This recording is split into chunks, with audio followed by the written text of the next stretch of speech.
Yeah, this is the last talk of the day, and so I do not want to do some complex scripts or so. I have some images, some graphs, and so on for you, and um, to make sure that your dinner will serve right. And I hope it will be not too boring for you. Debian Med sounds like medicine and so, but uh, today I do not want to talk about the medical topic, but rather how to structure a project around some software which is not so well covered in free software. I have a short intro, then the main point is to demonstrate the blends concept on the example of Debian Med. And then I have some graphs which I try to use to find out how the team works in Debian Med. A little bit about the history. This idea was born 14 years ago in Bordeaux. It's a Libre Software meeting 2 or DebConf 1 or so. I think Ralph was there maybe. I'm not really sure. Not on this slide. And in 2001. And the question was, at this day, somebody was starting to translate the installation instruction of some medical software. And I thought how stupid it is to translate installation instructions instead of making it easy to install. Nobody has to read the installation instruction. And so we started after having some wine with my first talk about Debian Med. The name was not there, but we started working. It was a little bit influenced by Alco, yes, but it worked somehow. If I say Debian Med, what are people thinking? It is a practice management system. And I have also always to fight this impression because it contains a practice management system, but it is not something or not only intended to run your medical practice. The better explanation is it is a Debian Pure Blend for medical care and microbiology research. The reason why we also cover the microbiology research is that in the first time there was not so much medical software, pure medical software like what the doctors are running to do their documentations and to run a hospital or so. And so we needed to start with something which is interesting for people in medical care. And my own motivation was I'm working in a medical institute and they don't use this. Nobody is using this there. But my idea was if they decide to use free software, then I want to be ready prepared with something they could use. And after 10, 11, 12 years of work, I would say, well, we are now ready. They could start thinking about using it now. So what is my impression about Debian? Debian in principle is a collection of software. You see some famous icons and some people behind this. And this is a big advantage of Debian because you have some people you can talk to. Perhaps this is a team. I started with WordNet, it's a little bit specific. But if you are a user which is certain work field, you see a lot of packages. I think we have 30,000, and you will not find the software you want to use, and you are frustrated. And how will I find, for instance, the medical software? And for this, we started this Debian Med because it has a focus on this medical software. This image is in principle guiding the people, be it for medical care, be it for chemistry, or we have a Debian GIS project for graphical information systems, Debian Edu, and all these so-called blends are focusing the user on a certain topic.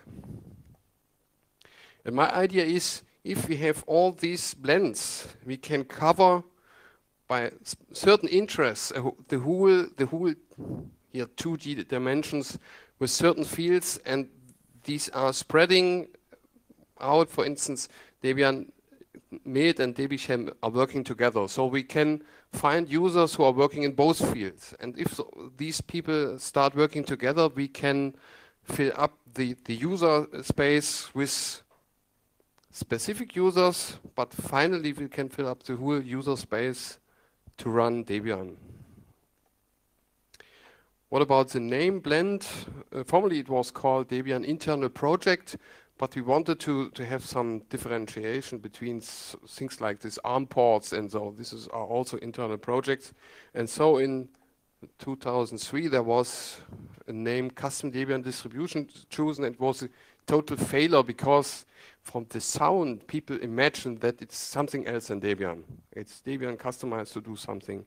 And this name led to so many confusions that we finally changed it, and I had the idea to say Debian Internal Solutions. But this is a funny thing. Once you start discussing about the name, the people are popping up and start bike shedding and think they have some very strong opinion. There were people who never even wrote a single line of code, or they were not known, but they had a strong opinion on the name. And so we ended up with Debian Pure Blends, in short, Blends. And finally, the good thing about this name is if you don't have no imagine what blend means, you need to read the definition what it means. And this is finally much better than just assuming something what it is not. So we have similar structures in Fedora. It is called Special Interest Groups, or SIGs. And we even have the two things, Fedora Medical and Fedora Science, which to some extent are also covering the software we also have in Debian Med. Fedora has not so much application as we have packaged, but well, I'm reading their mailing list and try to give some hints. And if they start something, I said, well, there is some package for Debian, perhaps you can steal some code or so. And this is, I hope that we can develop a stronger relation to these people, because finally we are doing the same work. We try to support medical care, and we try to doing it inside a larger distribution, and in my opinion this is the main point. There's also OpenSUSE Medical. At least I have read it sometimes in German news sites, but I'm not really sure. They somehow just copied out tasks, what was already done, put it on a web page or wiki page, and that was all. And I tried to read their mailing list and ask them, do we need some help? Can we do so? So I have no problem if they copy our stuff, it's free, but if there is no substance behind it, it's just a little bit confusing for the users. And if a user comes and sees, whoa, there is a lot of noise, a lot what they have done, but there is nothing. And then they come to us, they perhaps expect there's also nothing. And this is a little bit unfortunate. Then there is Ubuntu Med. I checked the web page. I don't know these people. In my opinion, they did the first big failure to contact our list. I don't know why. They are lagging behind the official Ubuntu. They are currently at Maverick or so. I don't know. I'm not so sure about these Ubuntu versions. And they have a quite different focus. They are just very specific on the system you are using in a doctor's practice. And there is free BSD ports, which has only biology, but they have a lot of packages. They have, from the number, not as much as we do, but they have a lot, some others, and so. And this is also interesting, and if you are a biologist, you might be interested in this. So in short, Debian Med has by far the largest team and the amount of packages. And I also want to stress this, the team is quite large. We are, at least you cannot really obtain from the activity, but we are at least 20 people. So I have some other numbers, perhaps more, who are working with us. So the purpose of a blend is to make a certain topic hot inside Debian. And you want to attract users of a specific work field just to drag them into Debian. Before we started with this approach, people took Debian and did something else, like this custom distribution approach. This is okay, it's free software, but the problem is you have 2 or 3 people behind this, and they start from some status of Debian and add some medical software. And this is just work. And this work needs to be done by these people, but maybe they get a different job. They get children, whatever good reasons it could have to stop working on this, what you are doing currently. And these projects mostly died because of a bad management of this the project. And so the idea was to stay inside a distribution and teach users and developers how to work together with Debian, with the Blends team. There is one positive example. There is BioLinux. They started with Red Hat, have seen that it's not so good for them, use Debian, then use Ubuntu, and always made a very separate thing. They, for instance, the installation of their packages went to user local, which is, well, I don't want to qualify this. And now they work together with us, and they say, well, could you please package this software, and we are doing it, and we are taking over other software they have packaged and do some quality control and so on.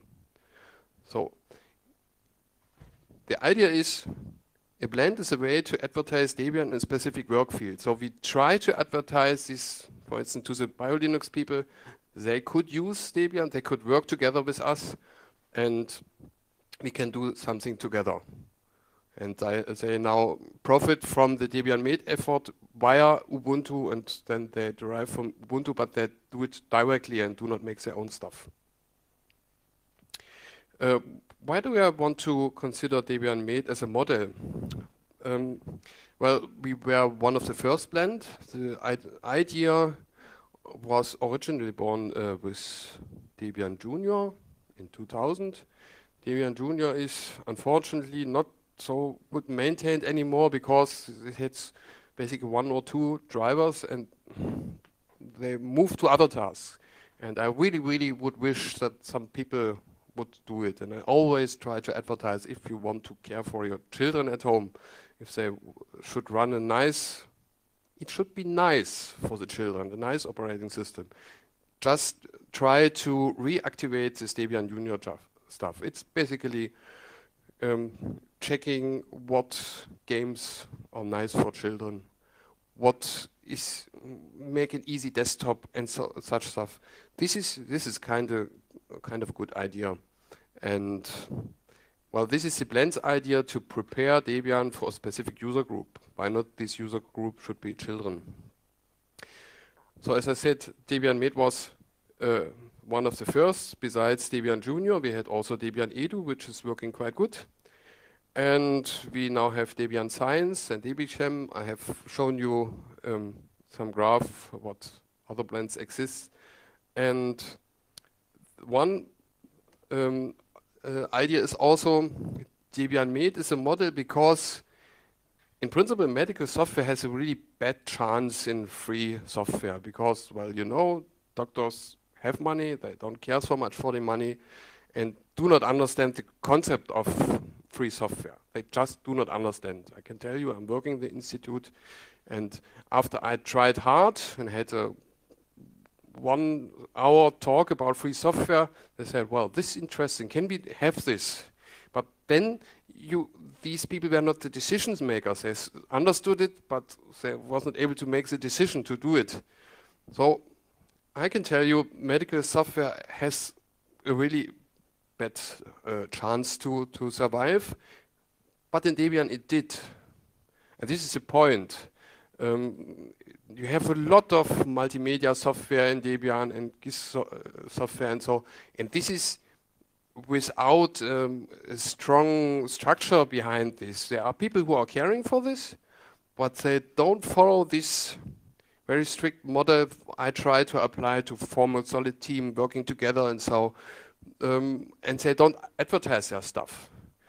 So if they would use these methods I'm also showing you later, they could be much more effective inside Debian. And you could also do some, say, Debian physics, Debian mathematics, Debian whatever, what you imagine, what field you could cover, because it's just proven that even software with these chances can do it. Yeah, well, I said that I want to form a team, and on the other hand, the work of the Blends team pushes Debian into a field of quite dominant proprietary software. The same reasons, because they have not so much free software, they have a lot of proprietary software, and Debian Med is something several people just know for the moment, and perhaps they can use it later. In short, the Blend wants to turn Debian into the distribution of choice for medical care. So if anybody working medical care asks, oh, I want to use Linux, what should I do? Should I use Fedora, SUSE, whatever, or anything other? And the natural answer should be Debian. This is my goal. I do not want to fight other distributions. They can do the same, I will support it. But my goal is, if it's about biology or medicine, just use Debian and you are served well. So what tools are we using in Debian Med, and what I developed, or which I formalized with just substituting the Debian Med string to a variable so that everybody else can use it and is using it finally. There is a so-called package Blends Dev. Blends Dev is doing nothing else than creating meta packages. Meta packages are defining dependencies inside Debian. So you can say there is a package Med Practice, and if you install Med Practice, you get everything what is inside Debian, and it works in a medical practice. This is a GNU Med. This is a program where doctors can do their documentations. It's a database, PostgreSQL, and a user interface for entering medical data. Or you can say install Med Imaging, and you get a lot of packages, I think about 30 or so, which are dealing with computer tomography images, X-ray images, and you can handle all this with your computer just by installing one single package. Or Med Biology is the largest package, about 120 packages, which all can be used to handle gene sequences, doing phylogeny or something like this. And this Blends Dev package is working on the so-called task files. The task files are defining relations. It says depends package X, Y, Z or so, and it checks if this package really is contained in Debian. It might be a package might go away, or we even include intentionally packages which are not yet in Debian. And if Blends Dev realize, oh, this dependency cannot fulfilled, it reduces the dependency to suggests. So it can suggest anything, which has the reason if the package enters Debian later, you can install it anyway, or you get a signal, or you can get it with install suggests with enforcing up to do so, or you can use some private repository. You can set up in a whatever derived distribution, and this meta package also works. So this is Blends Dev, and we have a so-called Web Sentinel, which has tasks and bugs pages. So I will show this for short, show it later a little bit more. So this is basically a list of Med Bio, which has all the packages which are available in Debian and are relevant for biology. And you see a lot of things here. You see, well, the package name. You see a short description, a long description, and it is not by chance that I have I have chosen the German locale, but it's even translated. This is important for people working medicine because we cannot assume that everybody is understand English. So you can translate the descriptions, and we try to force people to do the translations. So for instance, this means fix the translation, or you can, if we find a not yet translated, we can find a not yet translated. Yeah, this is not yet translated, this is English.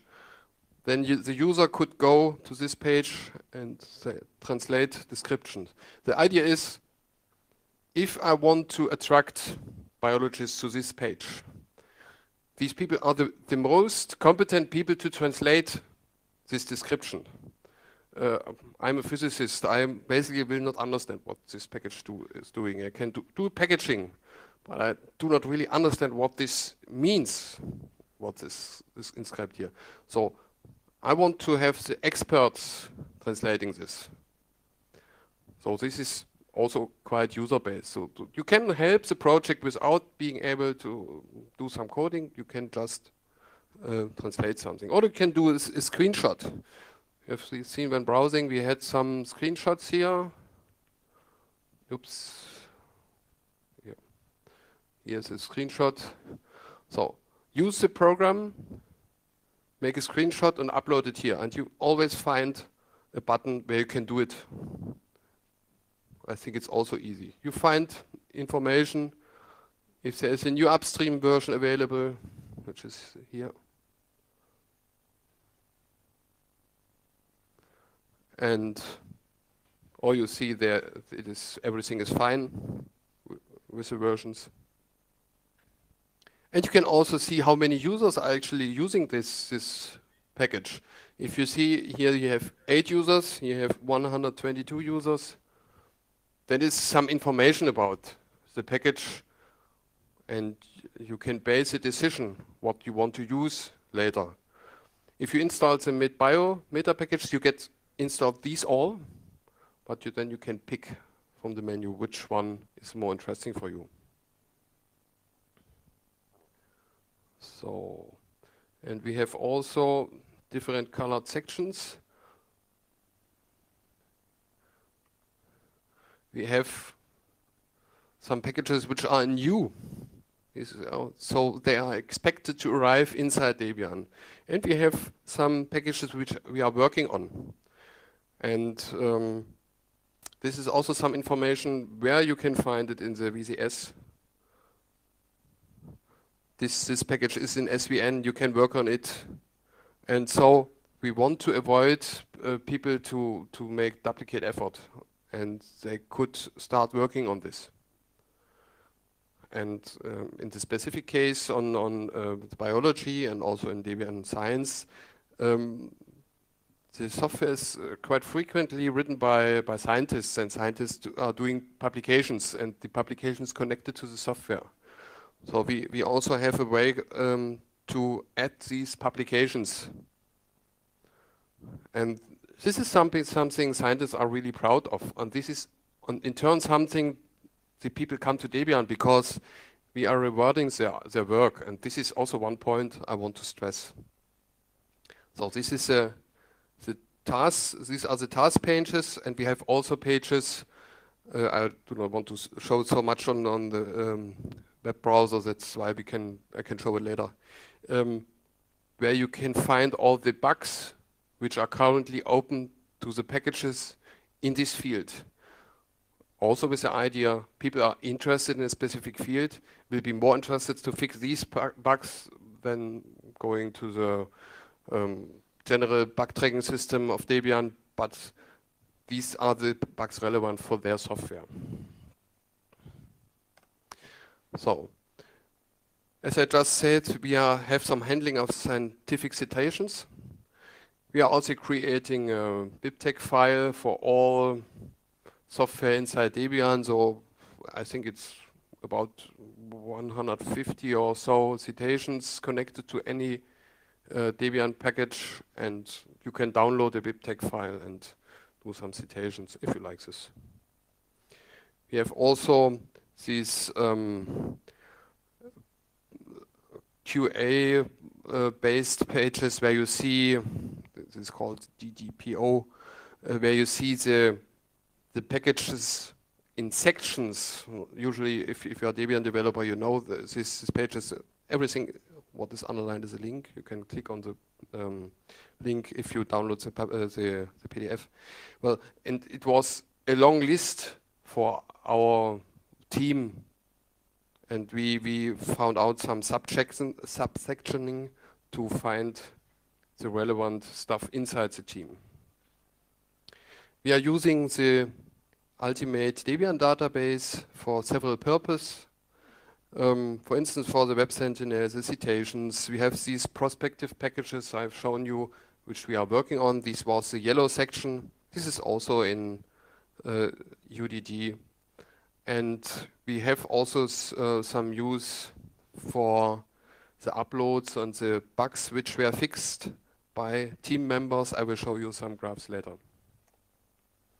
And we have written the Debian Med policy. This is if newcomers want to know how can I help Debian, or Debian Med actually. How can I become a member? And everything is written there. And this policy is also was copied by some other teams. I think we basically copied the first version from the Perl team. Thanks, Gregor. And but we developed it a little bit in a different direction because it's also more user-oriented. And finally, I started last year some so-called mentoring of months. Mentoring of months is, well, I noticed that several people are really shy contacting us. They said, well, I have a question which might be too trivial and people will not answer me or will laugh at me. And I said, well, no, please ask your questions on our mailing list. Others will learn from it. And I will mentor you for 1 month with a goal on a specific package. And on the other hand, I have learned that people wrote an email, well, I'm quite enthusiastic, I will do this and that, and then you hear nothing from these people. And my turn is I also want a grip on these people. If I spend my time to mentor you, I will also have the right to bother you with questions. Give me some report. What did you done? So I have, in free software, you have no grip on the people. They are volunteers. They will come and go. But if you try to get them involved, or at least I think it's a good idea if you try to catch them a little bit. And this mentoring is spending time on 2 people. And it worked last year for 4 months. I had 4 students. 2 ended up with uploads. 1 was nothing, and 1 was really, really complex system. And we are really wide approach, so it was not to expect to get it finished in 1 month, but we did a good progress, and we hope to get it soon. So this mentoring of the month is also something I really would like to recommend to other blends or other teams, because you get new people involved. And regarding getting new people involved, I also thought, well, who are the people in our team? How did they, were they related in the first place? And it has turned out that in our team with uploads and so on, we have 23 Debian developers and Debian maintainers. And the interesting point is that after 10 years, we have 10 DDs who answered the questions, are you inside Debian because Debian Med exists? 10 people, so 1 Debian developer per year, came to Debian because Debian Med exists. In other terms, Debian would have 10 Debian maintainers less if we would not make this noise about Debian Med. If you imagine that there are way more important projects than Debian Med, it's a Leaf project. We could get a lot of more Debian developers if we try to catch these people with these topics they are interested in. We have also 4 DDs, including me. They were in Debian before Debian Med existed, and the other came by chance. But these 10 people I'm very proud of. And 7 of these 10 people extended the activity to something else. They came because of Debian Med, and now they are doing other valuable stuff for Debian. They're doing QA, they're doing working on the policy, whatever. So Debian, this is a proof that Debian profits from Debian Med, and it could profit from other blends as well. And out of these, 8 out of these 10 are active in Debian Med. Oh, sorry, I forgot. I forgot what I wanted to say with this 8. Yeah, they are definitely all active, whatever. Now I want to do some graphs, because I also said, well, the initial question was who is in Debian Med, because in the beginning I was not aware of this. I started with these graphs, I think in 2008. It was in Argentina, in the Debian conference. Oh. And you see, in this graph, the uploaders of packages which are now under the hood of Debian Med. Debian Med started in 2002, but, well, there were some packages before, and I count them in. And what you see is the first 5 years, this was not so much. It could be demotivating if you see that nothing happens. But at some point in time, the people came, and this is the effect I want to say. You really need to last long if you want to catch more people. An important point I want to show is, please look here at 2011 and 2012. That something happened. It's not the peak from me. That I do not want to point this one. I'm also not proud on that I'm on top here, but I'm proud on the fact that here are many people. So we are a lot of people, and not only one person who is active. You also see 2011, 2012. This is a graph of the activity of the mailing list. The names have changed a bit because here also are users active. For instance, quite from the beginning, the author of GNU Med is active here. He is no uploader, he is an upstream developer of the GNU Med practice management program. And he's always active from the beginning, but you see also after 5 years people stepping by, and we have also not only increase in the height, but also in the mass of people here from 2011. The same effect in this graph. You have the bug hunter. So I just did the graphing who fixed the bug on the Debian Med relevant package. Same graphics, 5 years nothing. Then more people coming by, and from 2011, 2012, more people. And here you see the commits to the Debian Med VCS. Well, here we start in 2005 with the VCS. So there is no longer history, because we are using SVN since 2005, and in addition Git in 2010. And here you also see this increase. Does anybody have an idea how it might be that this 2 years show this increase? Well, the solution is we did sprints. We did meet each other. And meeting these people means inviting other people in real life who have, to some extent, never heard of Debian Med or regarded it as something else they are interested in. So after these meetings, we started with new people. Oliver Salut started in 2011. Laszlo Kajan started in 2012. And these 2 people became under the 10 most active people. We are more people than these. We are just graphing the 10 most active. So you get more people if you meet, come together, real life meeting one weekend. This is very helpful.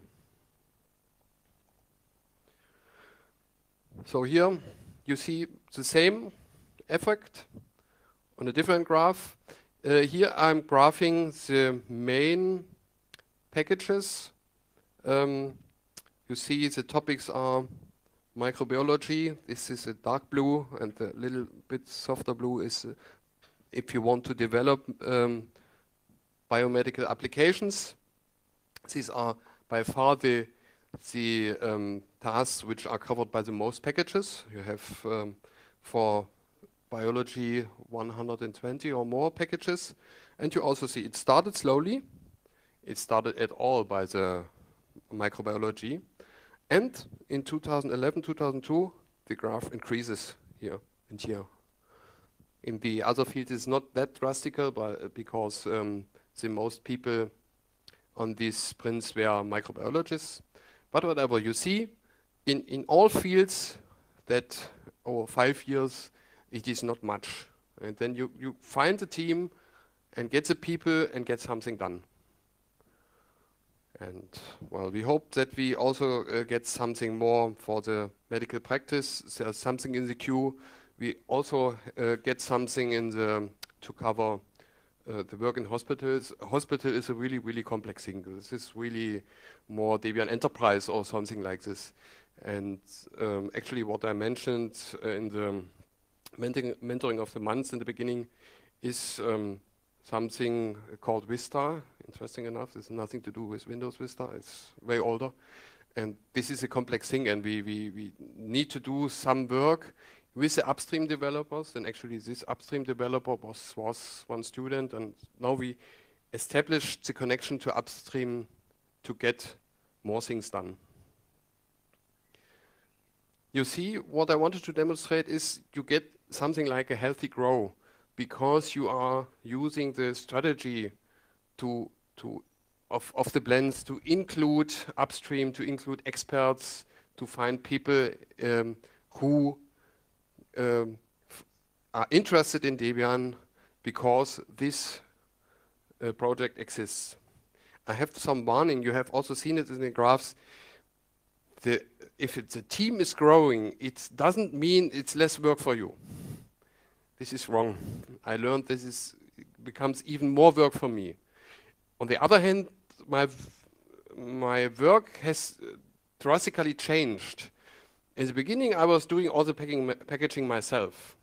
Currently, I'm more or less working with teaching people how to package, doing quality control, trying to be very strict with quality control, and yeah, holding talks, whatever. And it was also interesting for me that being strict with quality control is if you have upstream who started some coding and never imagined that his code would be included in a distribution. Usually, this is the first point. Tell the people that it might be interesting to distribute their code in a distribution, because I don't assume so. They don't maintain nice upstream tarboards as we would like to see this. And so, talk to these people and say, well, would you be interested? Well, yes. And would you like to do the packaging? I can't package. Would you agree that I explain how to do it? Yes, we can see. And some of them agree. And in this situation, I'm always thinking, should I be really picky as I'm for other people? Should I, in the start, a little bit more relaxed about Lintian warnings or so? And I learned, no, these people want to be picky. They want to make really good quality packages. And this is wrong to assume that people who are not so really deep in the technical details. Well, we have frequently to do with scientists which are picky on the algorithm to do their science, but not on the operating system side so much. But they are interested in getting a really strict education in this, and I have very good experiences with this. So my strategy is making the blend tools even more attractive to, on the one hand, the users and developers, and making the blends idea more attractive for teams inside Debian. This is, I'm talking about blends since 7 years or so, maybe longer. And the idea has not yet the grip I wanted it to have. Because Debian developers are, to some extent, very focused on single packages. Not all, but you have a lot of Debian developers who have a focus on package. But my idea is to put the focus on a set of packages, because there is no single user which uses a single program. The users are using sets of programs, and these sets should be more in the focus to work together and to form a team around. And so the package should be maintained in a VCS and not somewhere else. And this VCS should be accessible for more than one person. And so this is, we have a movement in Debian, a strong movement in this direction, but it's not as strong as I would like it to be. Well, this would be all for my talk. We could start with questions, or I could do some more demonstrations on these task pages, whatever you are interested in. So I'm just asking for questions now, and I can easily fill up the time until 7, or you want to stop me and to go to dinner, whatever. Yeah.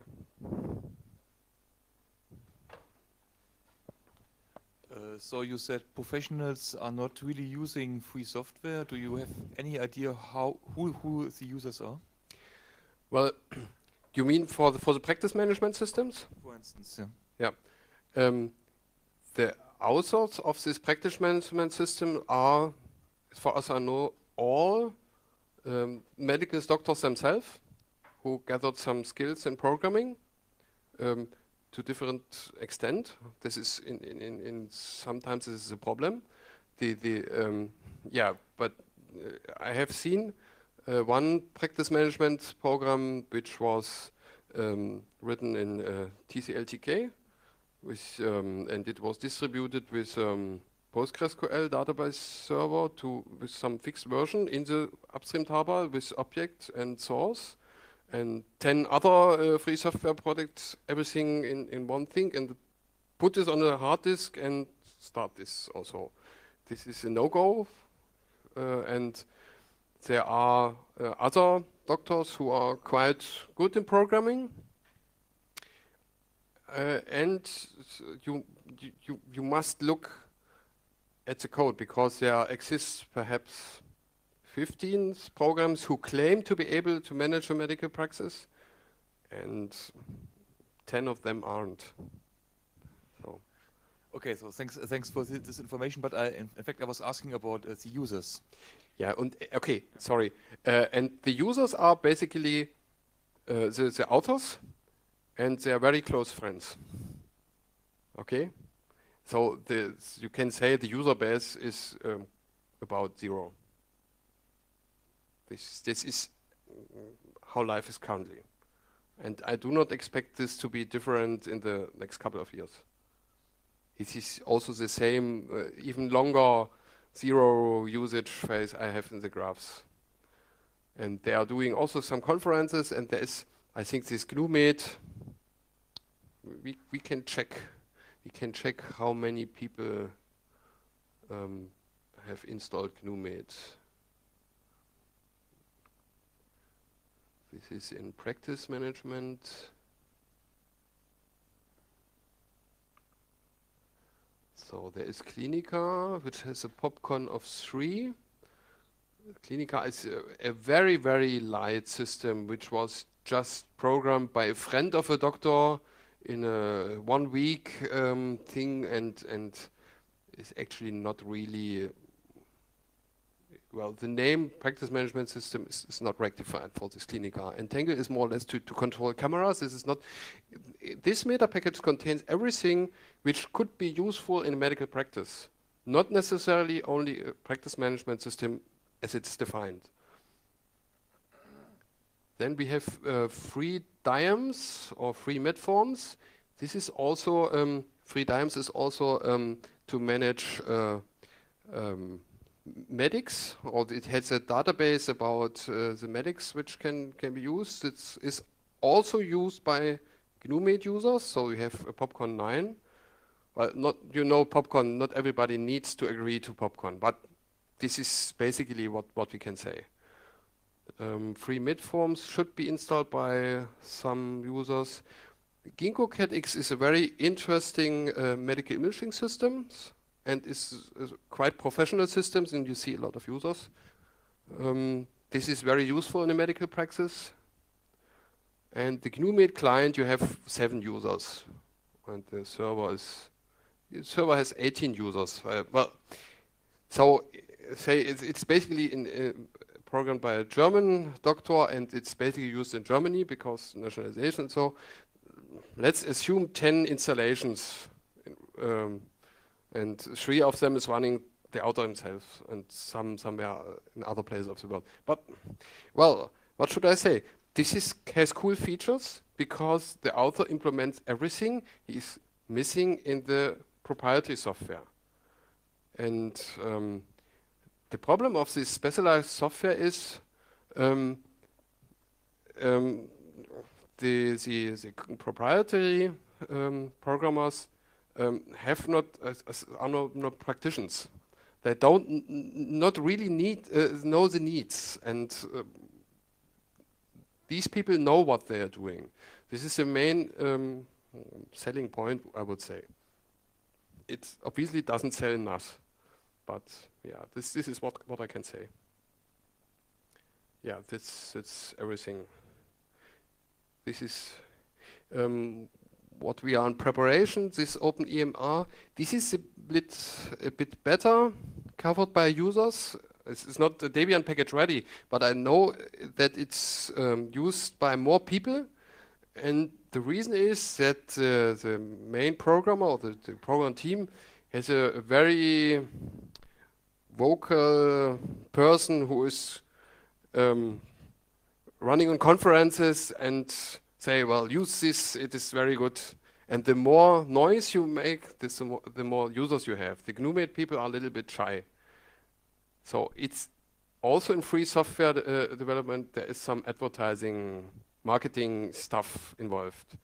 And we try to get this as well. It is a web-based system.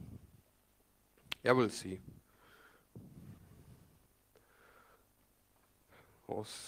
Is this question answered so far? Any more questions?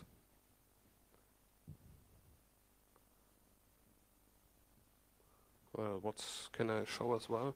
So we have these tasks in Debian Med. It starts alphabetically with the biology, and we have also here some task cloud, which is a subsection of all these packages, which is just command line based. You can run a cloud and do some gene sequencing on clusters.